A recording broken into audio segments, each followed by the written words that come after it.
Good evening, everyone. This is Will Smith wishing you a very Merry Christmas and saying welcome to the Graham Norton Show!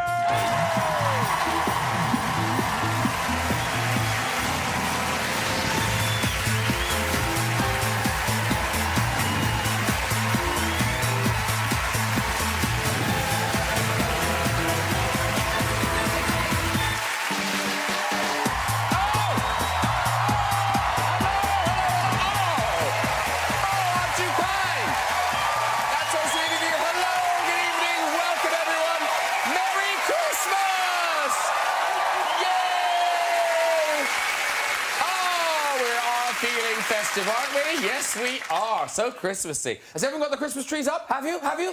Have you? Oh, all right. Not the police. Yes, we have. Can you believe some people are so stupid they ordered a tree too big to fit through their front door? Yeah, never tell now. Teresa, really. Measure. The Theresa May did put a little decoration on top of that tree. Yeah. I imagine she enjoyed ramming that branch up its arse. Now, did you all enjoy your office Christmas parties? Did you? I don't remember. Now, look, I hope you remembered the golden rule. The golden rule, ladies and gentlemen, don't have sex in the office. Don't. That's not romantic. Wait till you're somewhere, you know, nice and cosy, and when the mood takes you, you can pop upstairs. Yeah. Ding, ding. Room for a small one. Hey, let's get some guests on! Later, we'll have music performer Keane, frontman Tom Chaplin.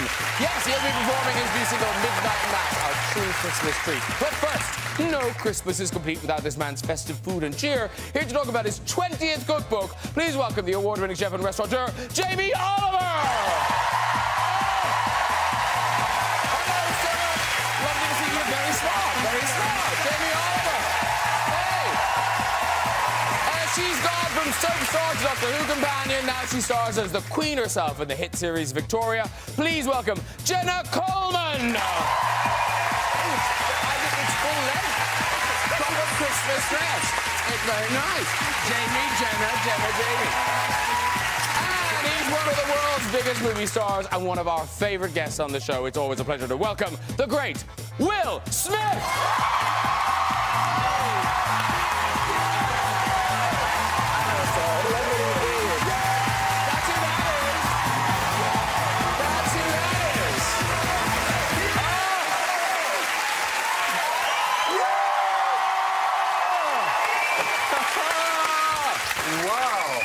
Merry Christmas, everybody. Merry Christmas! Yay! Merry Christmas! I almost wore that same jacket. Really? Oh, it would have been so embarrassing. So embarrassing. You'd have worn it better, I think. Oh, you look Christmassy. And actually, the two of you look like you're going to do something together because your tie matches your dress. We are performing tonight. Yeah, blendy. I look like the driver. we all headed tonight. Welcome all. So you all ready for Christmas? Yes, I'm very ready. Excited, I can't believe it. Presents and food and stuff. Yeah, all that good stuff. Yeah. Hey, listen, we could talk about Christmas for hours, but I'm distracted by the makings of a cocktail. Oh, yeah. Hey, Jamie Oliver. Who likes a cocktail at Christmas, everyone? Yeah! Cocktail? I like a cocktail. Shall I? Yes, please. Now, what have you brought us? OK, well, I like to give Britain a little tip every now and again, so you need to find yourself a sheath, right? Now, this is a... Just a minute. Hold on. No, I don't know if I want that drink. OK. If you go to the really posh cocktail bars, you get these incredible ice cubes that they hand carve. Oh, no. We go get a water bomb, right? And we just split it, and we peel it off, and we get a lovely round... Look, bear with me. This is what they do in the posh places. Then we're going to make a Christmas Negroni. I love this. I think of myself as a Christmas Negroni.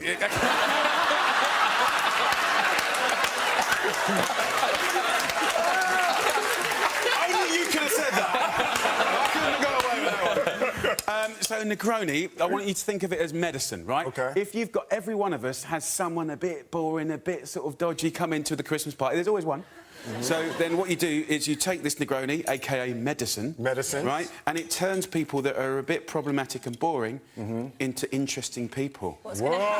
So a Negroni is 20... What's Jamie trying to say? I know, right? And he's pouring 3 drinks.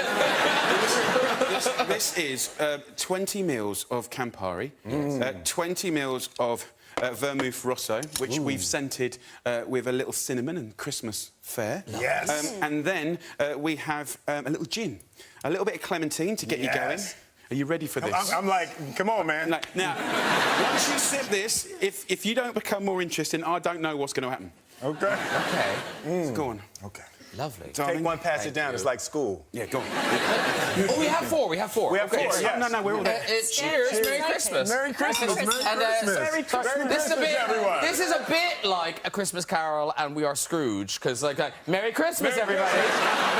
It's like 600 Tiny Tims. Yeah. Okay. Oh, come on. Come on. Oh, that is delicious. Oh, come, the world's changing. Hold on, I'll be the judge of whether or not it's delicious. No, I like that. It has just enough Christmas in it. Here's the thing. No, that's very good. That's very... You want to sit? You want to sit? Hold on. Here we go. I drank from this side, so you can drink from that side. You can drink from the other side. You got this. no. You can see what you think. Is this like feeding a gremlin after midnight? How's that? That's good. That's good. That's not too bad. I'm not mad at that. Yeah, it's delicious. Yeah. It's good, isn't it? It's nice. Yeah, that's good. No, I'm not mad at that. So now we've got our Christmas cocktail.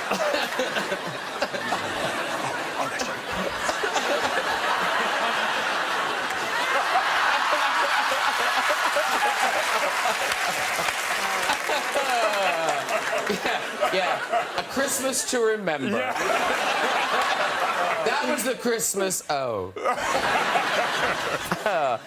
And Jenna Coleman, you have almost turned into a Christmas tradition in yourself, in that you did the Doctor Who Christmas specials, then Death of Pemberley, which was on Christmas, and now this year you've got the Victoria Christmas special. Yeah. So is it like weird because you're at home? Does everyone have to stop and watch you on telly? I think my family thought this year was going to be a break. And then they announced the Christmas special. And do you watch it, or do you kind of just Sky Plus it and then come back to it? My grandma will always watch it unless Wimbledon's on, and then I get Sky Plus all of the time. And then we usually go like 50-50, so you kind of get like the drunk games room and then like my grandparents watching the telly. Aww. Or it gets to like the heat of the moment and like, you know, like Matt Smith was about to die on Doctor Who, and then suddenly my niece Millie will like do a little dance like in front of the telly. Get out of the way. I'm going to put this down I can hold that for you, darling. Yeah. It's absolutely delicious, but I'm so scared what might happen. Here we go. No, actually, it's hitting me already. I'm like, I'm like, girl, that's a pretty dress you got. It got a little kick to it. Yeah. No, it's a glow. It makes everyone nicer. Now, let's start with our first Christmas treat. Will Smith's movie Bright. Now, this started streaming today on Netflix. It's one of those films, it's like nothing you've seen before. It is just when genres collide. Yes. But you've got a very good way of describing it to people. Yeah, Bright is it's out today. That's right. Yeah, okay, I like that. Yeah. So, what the hell are you all doing here? No, it's sort of, imagine Training Day. If you saw Training Day, so it's like a gritty LA cop drama. So it's like Training Day meets Lord of the Rings, right? Now, it sounds like he's making that up. No, that's like, they're like, oh, Will's stupid. No, it's imagine that Lord of the Rings was 4,000 years ago, but all of the creatures came forward into modern day. So it's a modern day, like rough LA cop drama, but there's orcs and there's fairies and there's elves and as if they had come into society. So it's a really it's essentially about racism, right? So it's a really interesting, bizarre, fun action way. It really is, way. because it does take about kind of 5-10 minutes to get your head around it. Yeah. And then once you're in it, because the world is so complete. Yes, it's really bizarre. Joel Edgerton is he plays an orc. And he's the first orc on the Los Angeles Police Department. What's an orc? An orc. What is it? Oh, come on, everybody knows what an orc is, Jamie. Having said that, I do know what orcs are, but I don't... what is an orc? It's the, See, Jenna doesn't know I don't either. know, I know kids. It's the thing that Joel Edgerton is in the movie. Show a picture. Put the Wait, no, well, picture. there's There an it orc. is. That's an orc. That's an orc. That's an orc. That's Yeah. an orc. But a lot of them have bigger teeth. You'll see. Yeah, yes.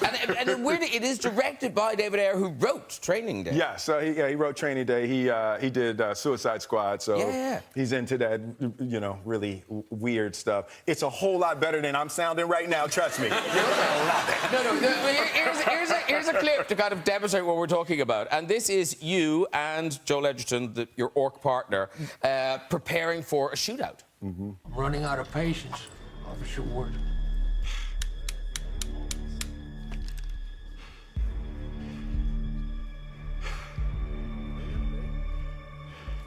Let's give him the wand.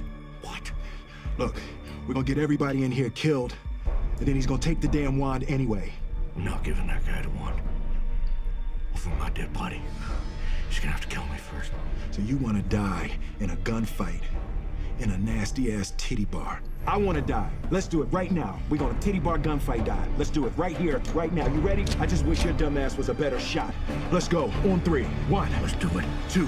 3. Ooh. Good.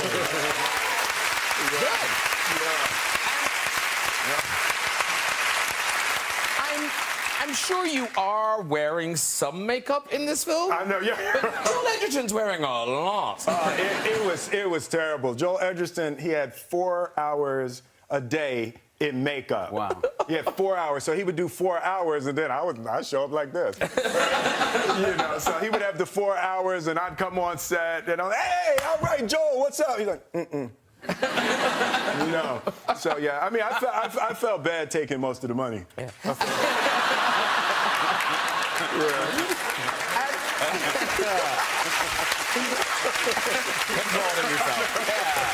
You've got so many movies in the pipeline, lots of things coming out. But I notice still no sign of the Fresh Prince of Bel-Air reboot that everyone wants.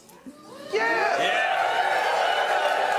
They do! Man. Make it for them! I'd have to be Uncle Phil in that one. Like, I'd have to be 50, you know? Well, Like, come on, Aunt Viv, I'm 50. I can't go out on my own. No, you did, but then you did drive. You drove the fans wild because you posted this.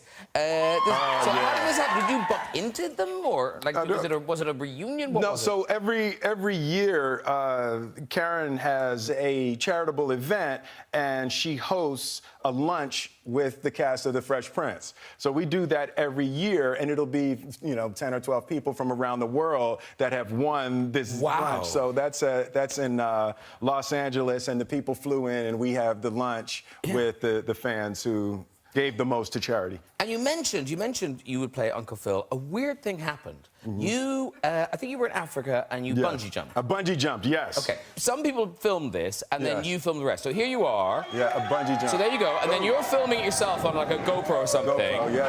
And then people notice that if you freeze frame it at a certain point, Yes. you look remarkably like the late great James Avery. It's crazy, right? Yes. Yeah. You're never bungee jumping again. Yeah. It's all the blood rushing to my head. But that's really, like, who's going through it frame by frame? I didn't see that. I love it. Jenna Coleman's Christmas treat for us is Victoria, a Christmas special. And it goes out on ITV on Christmas Day at 9 p.m. And it's sort of perfect because so much of kind of our Christmas came from Victoria. That period. Yeah, from Albert, really. So it's before the Christmas tree was even in England. Wow. And so there's a lot of, like, why on earth would you bring a forest into your home for Christmas? It is an odd thing, but it's it is lovely. an odd thing.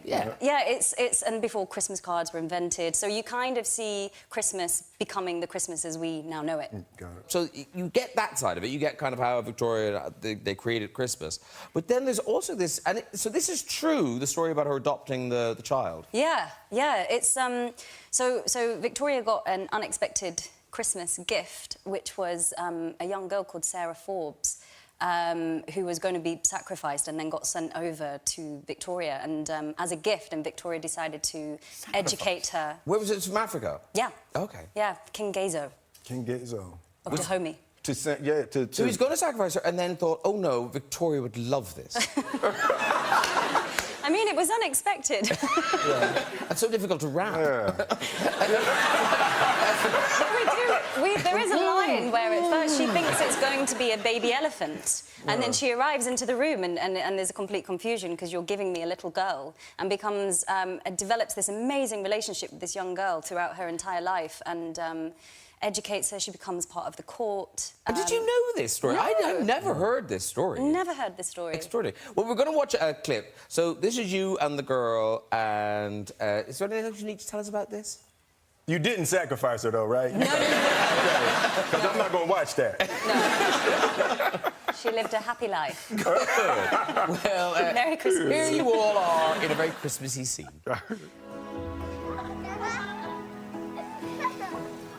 Okay, let's go. That's it.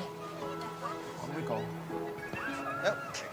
Victoria, do you know that my mother, she taught me how to skate?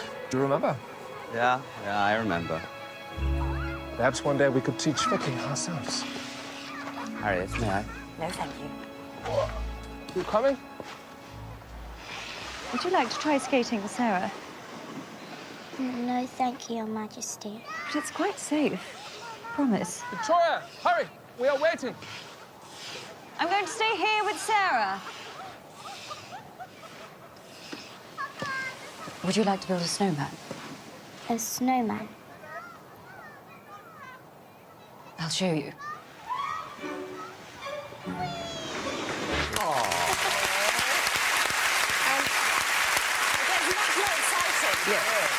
But actually, that does get exciting, yeah. And presumably you didn't film this in winter. No, I mean, you see, because I apparently do a lot of Christmas specials. I'm in Christmas for like 6 months of the year. I've been in Christmas since July. Snow business. Yeah, really. And it's really hard to improvise in Victorian language about a snowman, I discovered. Yes, making small talk about that.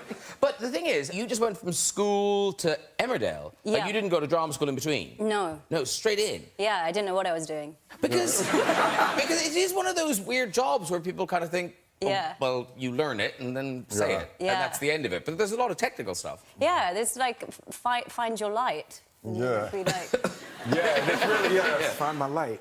Or didn't you had a problem with marks as well, hitting a mark. I could never hit a mark because I am a good multitasker, but you know, when you have to kind of, and like throw in a prop and I'm totally lost. Yeah. But it would always be like, hit your mark. And I did a couple of days on Captain America, and it was like the first film that I'd ever done, and it was all like really big. And obviously the setups are massive. And all I remember is I'd obviously not hit my mark, and I just remember feeling someone like slap the bottom of my leg. Move over. Count to your mark. Get over. You in my mark, girl. That's my mark. Move. And what was the thing on Doctor Who when it was another actor? It was his first. I think it was his first job. Oh yeah. So it was his first job out of drama school, and you know what a sausage is, right? A sausage? Yeah, like a. You notice you didn't ask me. Jealous.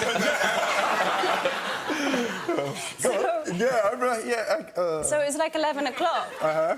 Do you call it something different in We America? probably call it something. I mean, unless it's like meat, then Okay. we probably call it something There's different. obviously a big confusion somewhere. Yeah. But so we call marks that are raised here a sausage. Yep, we don't say that in the No. States. So it's called a sausage mark. Yeah, just don't do A that. sausage No. mark. Now, we call them raised marks. Really?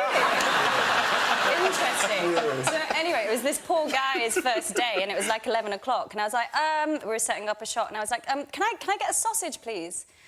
And I paid no attention, and then someone came and brought a mark, and this guy was like, oh, I'm so relieved. He was like, I literally thought it was like 11 o'clock in time for, like, Jenna's morning sausage snack. Like being a diva. Sausage! Oh, Sausage, man, please. listen, that girl don't get her 11 o'clock sausage. We ain't gonna shoot nothing today. And Jamie Oliver, you had a kind of famously, you were kind of plucked from obscurity. You were just a sous chef, and then you got your own series. But now, I don't think I knew this. So series 1 didn't go that well. Well, not the series. The programme one. Don't write me whole series off. No. Well, yeah, it was the first time I actually never wanted to be on telly, so we did the first show, and it was terrible. It was really, really bad, and... That was me before my face grew into my lips, all right? Basically, it was really bad. And I think... and it's an interesting lesson to be learnt about mistakes or failure or however you want to look at it, because then we went back, we had to rebudget the programmes, and actually that's when I started to look off camera, talk to the director, have a conversation, be myself, cut the music to the music in my record collection and be at home, and that was all, and then be a bit more documentary about it. So really, if it hadn't been for that massive, terrible programme that you have never and will never see... But it must exist somewhere. Has it not been on YouTube? There's probably some in the archives, but I just got a feeling that it was shot on tape, which is terrible and it's aged badly. And also, there's been a fire at the production company that owned it, so I don't know. That you started. If I'm lucky... But, you know, I'm the same as, like, with the words and the sort of lingo that goes with filming. They used to shout, "Speed!" And I used to go, what is this drug problem, mate? Check the gate. We haven't got a gate. Now, here's the thing. Fresh Prince, that was your very first acting job. You've never acted before. Never acted. So presumably you're doing that thing of just learning on set. Yes, absolutely. Yeah, that was... I was very, very focused on being successful. So I learned the entire script and I learned everybody else's line and I knew everything about it. And if you watch like the first 4 or 5 episodes, you can see I'm mouthing the other people's lines. No way. Yeah, so I'd be like, and like you said, no way, I'd be like, and I was like, oh my God. But it's like nobody noticed because psychologically you're looking at the person who's talking, but it's terrible. Like I can't bear to watch. It makes me want to go back and watch them now. Yeah. But going even further back, before the acting, before Fresh Prince, there was music. There was music, yes. And I was going through my record collection only the other day. Oh, no. Tragedy. And oh, no. This is... Wow. Unbelievably, this is 30 years old. That is 30 years old. This is 30 years old. Wow. DJ Jazzy Jazz and Fresh Prince. How old is your Smith here? Yeah, I was 18 in that picture. Wow. And, like, look at my face. Like, what am I trying to accomplish? Like, I'm looking like... I tell you what, you want your 11 o'clock sausage, that's what you need. Because didn't you'd a hit record while you were still in high school? In high school, yeah. The single from this album is called "Girls Ain't Nothing But Trouble." Yeah. And it's not true. It's not true.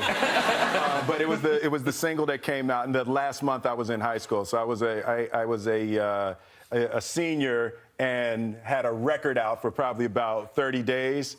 That is too much power for one man to have. Didn't they play it at your prom? Yeah, it was. That's awkward though. Like when you're in a place, and like DJs think that's cool. Like if you come in and they put your song on, it just makes you just look stupid because you can't be like, whoa. You know, so then you got to be like, yeah, and everybody's looking at you like, is he gonna sing? Is he gonna sing? And it's like, it's an awkward moment. DJs shouldn't do that. Oh, very good. Now, Jamie Oliver's latest. It's 5 ingredients, quick and easy food. It's out now. Yeah. Now, yeah. Yes. It's the fastest selling book I've ever done, and that just means it's resonating.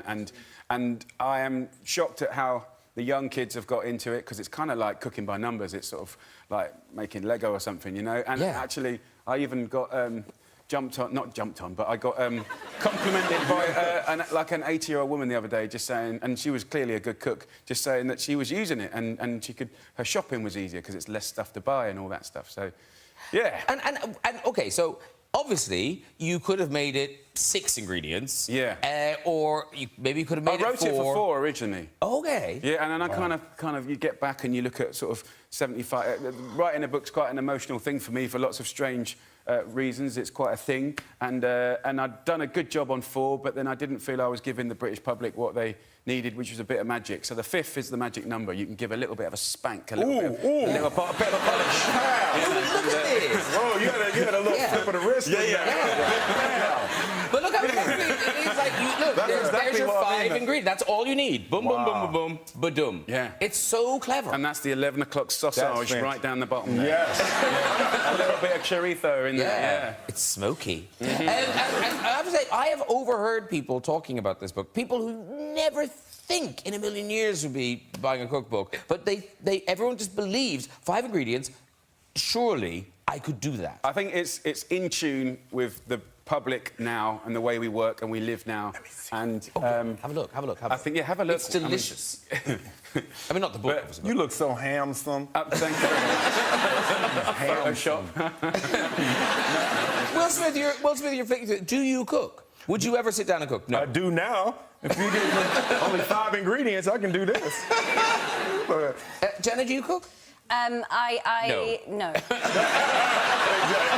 I'm a haphazard cook. Hey, if you have to say I 4 times, No, you don't. Yeah. Can you sign this for me? Mm-hmm. I mean, I haven't got a pen, but I can do blood. You do blood for Will Smith. Actually, I'm good. I'll take it. And by the way, we should mention Jamie's other holiday fare is the latest edition of Jamie and Jimmy's Friday Night Feast. Yes. It continues next Friday on Channel 4 at 8 p.m. Woo! So before we talk about it, let's have a look at a clip. Here we go. Mm-hmm. You only have to do this, like, once or twice a year. You can make a batch and freeze it. Yeah? And then when you come back from a gig, a few prawns. You think I'm going to do this when I go home? I hope so. It's never going to happen, is it? No, I'll be doing this. Hello, is that the Thai takeaway? Yeah. 4 lemongrass. And for that, we're going to give it a little spank. Did you just spank the lemongrass? Yes, I did. It's the name of my new band, actually. Not a lot of cooking. There was a little... And you do film it. You film at the end of Southend Pier. Yeah, it's a mile and a quarter out at sea. You know, you guys are coming in next year. Thanks for confirming that. But it's... you do get great guests, though. We do get great guests, but it's historically, it's always been people that are real foodies. That's why they would come out, you know, because it's an hour outside of London. But it's a different interview. It's a different vibe. To cook with someone's quite a precious thing, and you're just tuning into sort of memories, moments. And we had a really nice mix of actors and singers and all sorts. But this year, I did get Luke Skywalker, Mark Hamill. Oh, yes. Okay. And that was a moment for me, because obviously he was a big part of my childhood. Yeah. And look, you are a proper Star Wars fan. I am a proper, as is We were kind of fighting. We were trying to get the lines in, and steal each other's lines to ask the question. But and it was the most brilliant and one of the hardest interviews I've ever done. Because he's got so many stories. Yeah. So, like, you're just tangenting all over the place. And me and Jim were trying to bring him back, but it wasn't happening. But it was great. And it's like you can't get a word in edgewise. Mm-hmm. Yeah, I know how that feels. Now, if you think Jamie Oliver's exaggerating about how much of a fan he is of Star Wars, here's a picture. And this is you. This is Jamie taking a couple of his kids to school. Oh, yes. And that's a proper... That's not your... But just look how proud Poppy and Daisy are. They're like... So the thing is, it's tough being a teenage dad. I'm trying to get better at it. And I went to Parents' Evening and stop being embarrassing. And I'm only breathing. So after that, I'm trying to calibrate my embarrassingness, and that I felt was appropriate. And this is your proper... Like, that's not a... No, I bought that. Yeah. That's from Pinewood Studios. Legit mould. Massive chuffing around the growler, though. Yeah. I mean, it's like... honestly, credit to the real stormtroopers, because when you run with that, there's chafing. There's strafing, yeah. And... in America, you'd have been shot and killed wearing that. But you do, when you wear that, you do feel powerful. Really? Yeah? Like, Yeah, what do you feel like you could do? Because Like, literally, like, a minute after that, I just walked out into the street and just stopped a bus. And then but also the hilarious thing is the bus driver's a similar age and he's like, I'm stopping. That's not normal. And then I go, and he opens the door. Even sounds right. Have you had any problems with the rebellion? He went, move on. But science fiction fans they're a different breed of fan, and you know this, Jenna. I mean, after Doctor Who, they always own you. I mean, you will always be a part of that world for them. Do you still go to the conventions and the Comic-Cons and things? Yeah, or even, you know, just around London, and then someone will be sat next to you and you just hear this faint dun dun dun dun dun dun. It's a whole world I didn't know existed before Doctor Who. And didn't you have to sign somebody's underwear? Oh, yeah. No, well, I was asked to. Oh, you refused? Yeah, they said bigger on the inside. It's a TARDIS reference. Have you ever seen Doctor Who? No, I have not. It's Sorry. bigger on the inside. Okay, got it. It's a line. All right. I was like, well, that's not fun. I get it. Okay, I get it. Now, talking of science fiction classics, it is a year of anniversaries. 20 years since the original Men in Black. Oh, wow. Really? I know. 20 years, wow. I know, but in my head, well, that's a new movie. It's like, that's a new one, yeah. That is great. Like when people say lines to you, it's like people, you shouldn't do that. Like, just for the fans, we should like help. Like, don't walk up to people and say the line from the movie, because it's like people walk up, hey, Will, I'll make this look good. I'm like, that's not how that line goes, and like it's just awkward. Yeah, man, only 73,000 people said that to me in the land. Yeah, so it's like it just creates awkward moments. We won't do that. Cancel that idea. We're not doing that. No, but I didn't realise. So Steven Spielberg, he produced it. Yeah, Steven Spielberg produced the Men in Blacks. And so the two of you would go to screenings of this film. Well, no, that was like that was one of my, I was brand new, I'm making movies, I'm excited. And so they have what's called test screenings, where they'll show the movie to people before it comes out. So I'm going, and it's my first test screening for Men in Black, I'm excited. And we're in the back, and I'm like, hey, come on, we gotta go in and get a seat. And Steven said, no, you don't get to go in. I was like, no, I wanna see the movie, I wanna sit right in the center. And he said, no, it's a test screening. The audience can't know you're here. If they know you're here, it'll like skew their opinion. They'll like clap different. They'll do like, so they can't know you're here. After the movie starts, we'll let it get started, and then we'll go in and sit in the back row. I was like, who wants to sit in the back row of a movie? Those people back there are pissed right now. It's like, but he said, and we sat and I watched Men in Black with Steven Spielberg, and he explained the movements of the backs of people's heads. He was like, you can learn everything you need to know from the backs of people's heads watching the movie. And we sat, and now I can only sit in the back of the movie theater. So, it's like you get, this is the best. This is going to be awkward, but okay, you can shoot the back. Can you shoot the back of my head? You can watch. There must be some camera that right, gets the back of your head, yeah. So there's this one. Right? And this is the dreaded. And then there's this one. Yeah, you hate that one. You hate that one. And this is the Holy Grail. This is the Holy Grail. Right? When you have them riveted. And this is the bottom. This is the absolute bottom. That's the one. You don't want that. That's the one when it's all bad. That's when it's all bad.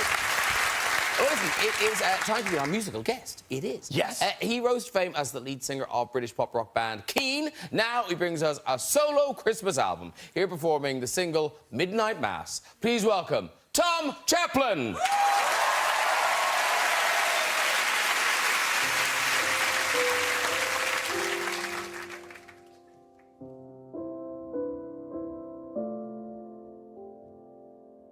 Down every road we come, through driving snow.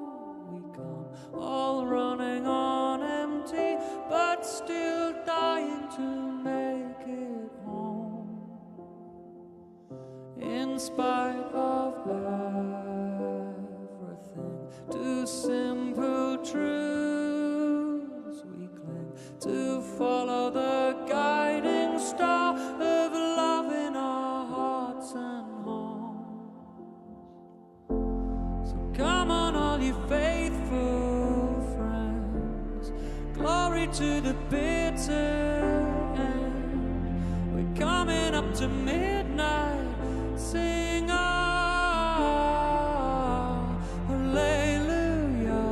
Yeah, come on, all you faithful, believe. Let's sing it out for Christmas Eve, 'cause it's coming up to midnight, sing hallelujah,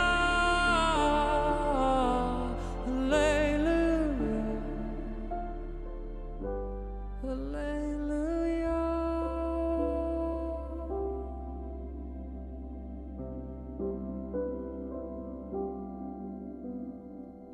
Step and shake off the snow, safe in the fire glow. Raise up our voices, send them echoing on and on.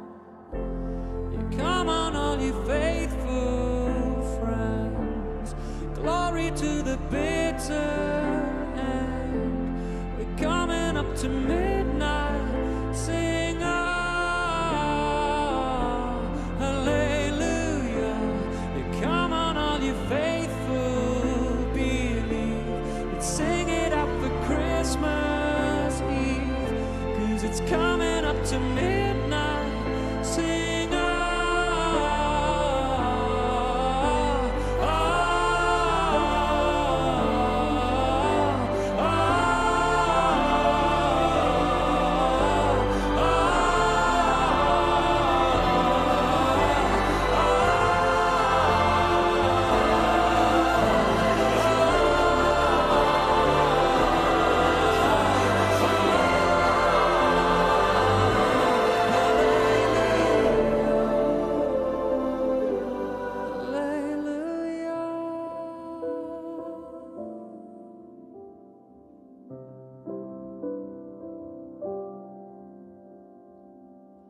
down every road we come through driving snow.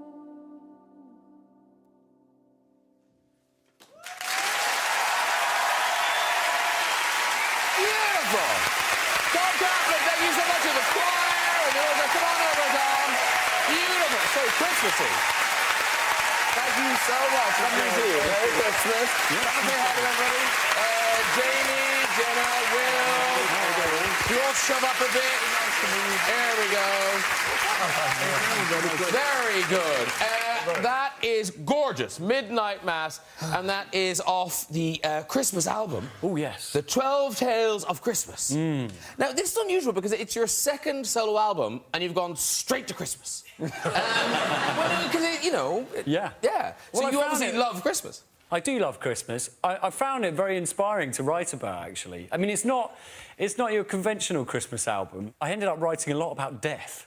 Yes. Yeah. I can imagine, yeah. Nice and positive. Yeah. People like to hold on till Christmas. But, I mean, I think Christmas does bring... It's time of reflection, so it brings, you know, it brings up all sorts of feelings for us. Obviously, people that we might have lost along the way. Yeah. But also joy and despair and drunkenness and anger and crying on the stairs. Yes. No, I get that. I get that. Crappy presents we didn't want. Now, talking of Christmas, Tom Chaplin, what was the thing? So one year, you got a turkey that was too... How would a turkey be too big? Well, we only had a few of us round, and we left it to the last minute, so we ended up being the idiots going into the supermarket on Christmas Eve, and there was one turkey left that was for, like, 18 to 20 people. And we cooked it up, and obviously there was loads left. And my wife, bear in mind, was a vegetarian, strict vegetarian at the time. So she claimed she didn't want to eat it. But then, yeah, so we cooked it. No one. It didn't get finished. It got put in the fridge out in the shed. And then I went back there a few days later, and most of it was gone. And I was thinking, well, where's it gone? And then I discovered my wife suddenly become a meat eater, claiming that she didn't want to, murder this animal in vain. But actually, it was just greed, really. And she's stuck with the meat. Merry Christmas. It's kind of like going black. You never go back.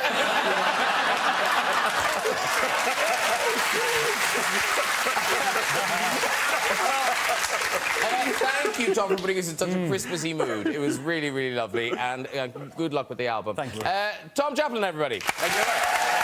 OK. That's nearly it. Before we go, it's time for a visit to the big red chair. Hello. Hi there, gang. Hey. Yeah. Nope. Exactly. Nope. No.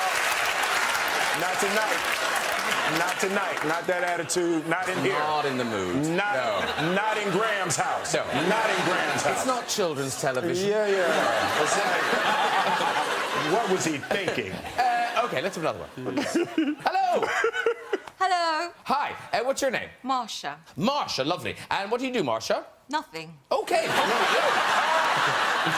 Everyone wants to sit next to Marsha at dinner. Yeah, I know. Have you ever done anything, Marsha? I have. You have? OK. What did you used to do? I have taught exercise. Oh, yes. And I've done makeup. Yes. Raised children. Yes. Cooked. Yes.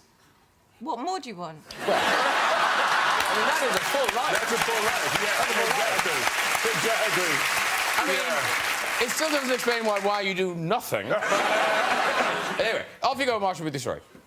So many years ago, I'd gone into a very exclusive clothes shop. It's not funny yet. So I'd gone into a clothes shop and went to try on some clothes, and there was someone next to me in the next changing room, and I recognised her. So we spent the next half hour trying on clothes, and we were very honest with each other. And I said to her, "That's really nice on you," and she said, "That's really nice on you." And then when we were totally honest with each other, after about half an hour, she came out of the changing room, and I said to her, "No, that's really not your colour. That just doesn't suit you." And she said to me, "This is what I came in wearing." That's a good story. You can go. That was an actual good story. You know, a punchline. Yeah. And I didn't see it coming. I thought she was going to be a famous person. I thought she was going to say, like, Theresa May or something. Yes. Yeah, in a kitten heel. OK, one more. Hello. Hello. Hi, how are you? I'm fine, thank you. And what's your name? It's Gemma. Gemma, lovely. And what do you do, Gemma? I'm a full-time mum. Oh, how many kids? 3. 3, what ages? 18, 14 and 12. That sounds like trouble. Yes. Yeah. She's in the teeth of the crocodile right now. Yeah. No wonder if you come out for the night. Yeah. All right, off you go with this story. It was my first ever driving test, and I was extremely nervous. I was taking the test in my own car. So I got to the test centre, and the examiner came out, and she checked around the car to check it was safe. She got into the vehicle with me, and she had a little look around to check everything was OK. She noticed that on the front there was a little bag with nuts and bolts in, which she asked me to remove and put in the back of the car. I picked them up and I swung them, what I thought, between the seats, and I smashed the poor lady in the face. And I split her nose, and it was pouring with blood. And the poor lady was searching for a tissue for this whole time, and I ended up reversing into a fence. Oh, bless. You can walk. You suffered it up. You suffered it up. Well done, everyone. If you'd like to find this show, have a go on the right chair. You can contact us via our website at this very address. That is it for tonight. Please say a huge thank you to my guest, Mr. Tom Chaplin. Jamie Oliver. Jenna Coleman. And Mr. Will Smith. We'll be back here on New Year's Eve with a very starring Hogmanay sofa, including Hollywood heartthrob Zac Efron and the great Hugh Jackman. Until then, have a very happy Christmas. Good night, everyone.